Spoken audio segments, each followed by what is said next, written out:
नीतीश कुमार और उपेंद्र कुशवाहा के बीच तल्खी इतनी बढ़ गई है कि अब उपेंद्र कुशवाहा का जेडीयू से बाहर जाने का रास्ता तय हो चुका है और साथ साथ पार्टी के कई नेता दबी जुबान से ये कह रहे हैं कि उपेंद्र कुशवाहा के जाने से पार्टी को नुकसान होगा, क्योंकि जेडीयू का आधार वोट जो है लव कुश का है, यानी कुर्मी और कुशवाहा का, जो कि जिसकी बुनियाद 1995 में रखी गई थी बिहार के मुख्यमंत्री नीतीश कुमार के द्वारा।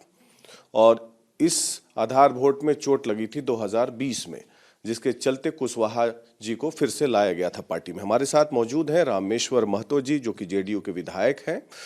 रामेश्वर महतो जी, क्या आपको लगता है कि जेडीयू कमजोर हो रही है, जैसा कि उपेंद्र कुशवाहा जी कहे हैं, और कुछ साजिश चल रही है जिससे कि लव कुश वोट में बिखराव आ जाए और पार्टी कमजोर हो जाए? देखिए, 2020 के विधानसभा चुनाव के समय माननीय उपेंद्र कुशवाहा जी की पार्टी रालोसपा अलग से चुनाव लड़ा था और उस समय हमें बहुत सारे जगह पे हार के सामना करना पड़ा। मैं सीतामढ़ी का रहने वाला हूँ। सीतामढ़ी में 2 विधानसभा, बाजपट्टी और बेलसंड, दोनों हम हारे सिर्फ रालोसपा की वजह से, क्योंकि कुशवाहा वोट कट गया कुछ काफ़ी हद तक।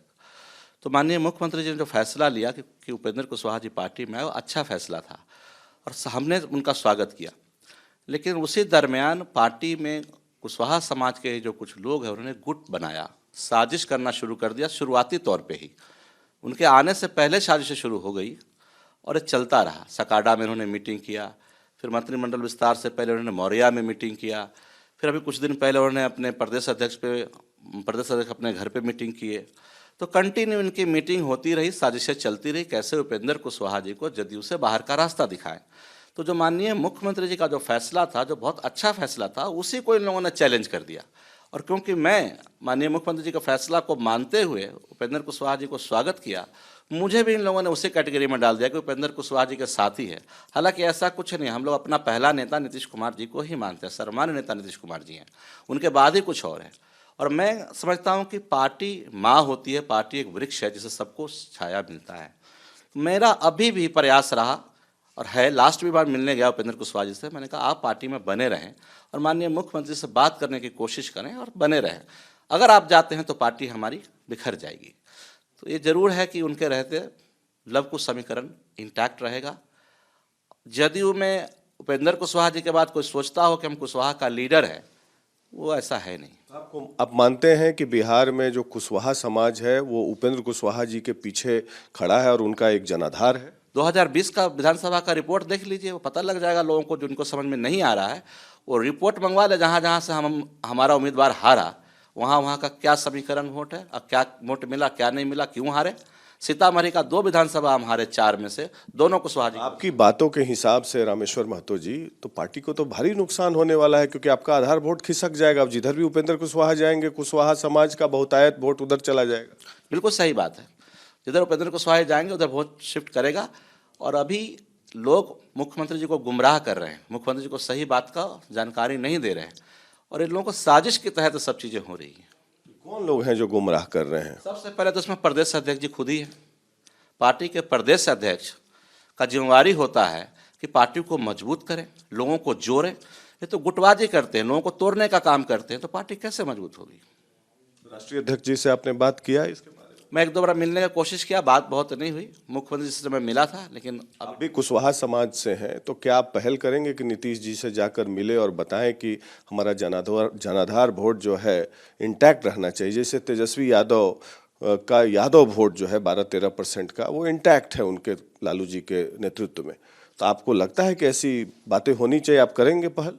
मैं लगातार इस पहल को करता हूँ। आपने पहले भी देखा होगा, मंजू वर्मा केस हुआ था मुजफ्फरपुर कांड में, उसमें भी मैंने उसमें मीडिएशन की थी। जी से मिलेंगे इस पर उपेंद्र कुशवाहा जी को लेकर? मैं जरूर मिलूंगा, लेकिन इतना तेजी से चीज़ें बदल रही हैं क्योंकि मुख्यमंत्री जी का चल रहा है समाधान यात्रा। मैंने सोचा था कि जब समाधान यात्रा खत्म होगा उनका, तो उनसे मिल के जाके बात करूंगा।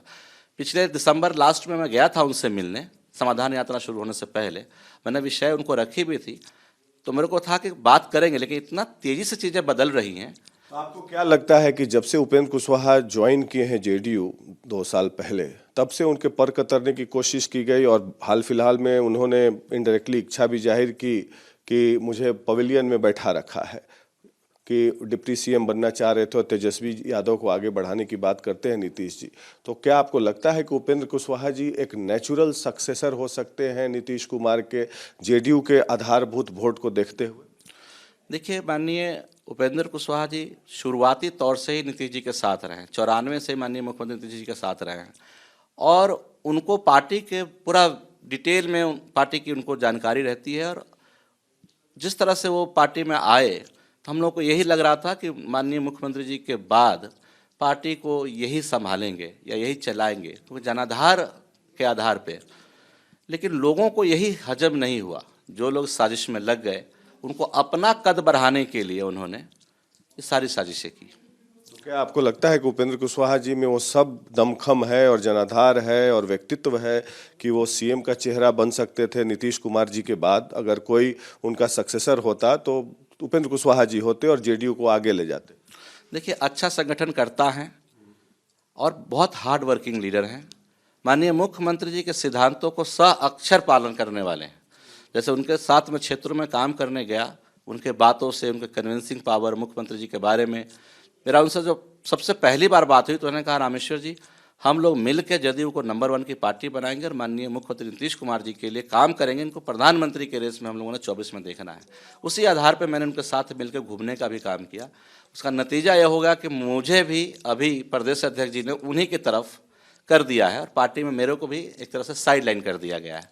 तो इसके लिए मैं मुख्यमंत्री से मिलूंगा एक बार, जब समय मिलेगा, समाधान यात्रा से लौटेंगे और जो उनका फैसला होगा उसको संभालेंगे। आपको क्या लगता है कि उन्हें कोई इंपॉर्टेंट पोजीशन गवर्नमेंट में देना चाहिए और आगे के लिए ग्रूम करना चाहिए? क्या वो मुख्यमंत्री के काबिल उम्मीदवार हो सकते थे आगे चलकर? जरूर हो सकते थे। माननीय मुख्यमंत्री जी उनको संगठन में भी देते, चाहे कहीं भी कोई काम देते तो वो अच्छा कर सकते थे।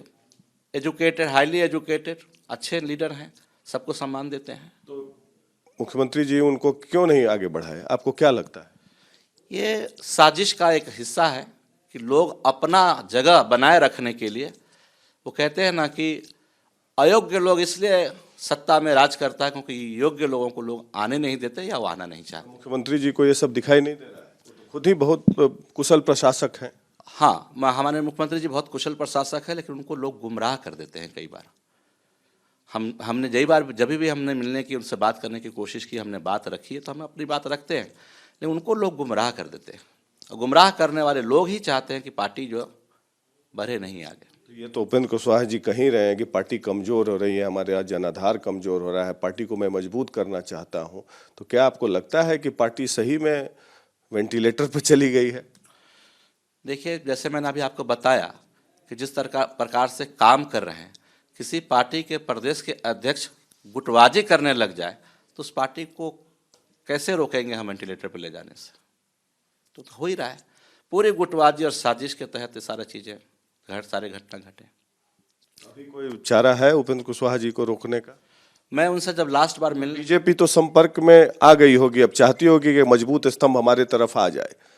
अब मुझे नहीं पता कि अभी किसके संपर्क में है या नहीं है, लेकिन मेरी ये इच्छा है और मैंने उनसे मिल के आग्रह भी किया था कि आप जनता दल यू में बने रहें। वर्कर सब आपको बहुत सम्मान देते हैं, मुख्यमंत्री जी से आप बात कीजिए। हम लोग के पार्टी के पूर्व प्रदेश के अध्यक्ष और राज्यसभा के सांसद आदरणीय वशिष्ठ दादा, जिनको हम लोग सब दादा कहते हैं, उनसे भी हमने आग्रह किया था कि आप इसमें मीडिएशन करें और सब चीज़ों को ठीक हो। आखिरी सवाल, क्या आप मुख्यमंत्री जी से अपील करना चाहेंगे कि उपेंद्र कुशवाहा जी को रोकें, जनाधार वोट को बचाएं, इंटैक्ट रखें और उनको आगे के लिए ग्रूम करें, ताकि पार्टी का लीडरशिप जो है, और आप लोग चूंकि यंग हैं तो एक मजबूत कंधे पर पार्टी की जिम्मेवारी रहे और पार्टी को वो लीड कर सके आगे तक? मैं जरूर आपके चैनल के माध्यम से मुख्यमंत्री से आग्रह करना चाहूँगा कि माननीय उपेंद्र कुशवाहा जी को बुलाएं, उनके क्या गिला शिकवा है उसको सुनें और उनको सॉल्व करें। जब जनता का समाधान करने के लिए यात्रा पे निकले हैं तो पार्टी का समाधान भी जरूरी है। पार्टी में समाधान हो और हम लोगों को खुशी होगी कि मुख्यमंत्री नीतीश कुमार जी और माननीय उपेंद्र कुशवाहा जी एक साथ मिलकर जदयू को चलाएं और हम सब लोग कंधा से कंधा मिला के, कदम से कदम मिला के उनके साथ काम करेंगे। तो ये थे रामेश्वर महतो इन्होंने साफ साफ शब्दों में कह दिया कि उपेंद्र कुशवाहा जेडीयू के लिए जरूरी है और जेडीयू के आधार वोट को बचाने के लिए भी जरूरी है। साथ साथ उपेंद्र कुशवाहा की खूबियां भी गिनाई। उन्होंने कहा कि नीतीश कुमार के बाद अगर वाकई कोई हकदार है जेडीयू को आगे बढ़ाने का और नेतृत्व करने का और सीएम का चेहरा बनने का, तो वो हैं उपेंद्र कुशवाहा, जिनके जाने से जेडीयू को काफ़ी नुकसान होगा। पटना से वीडियो जर्नलिस्ट सूरज के साथ Prakash Singh, Republic media network के लिए।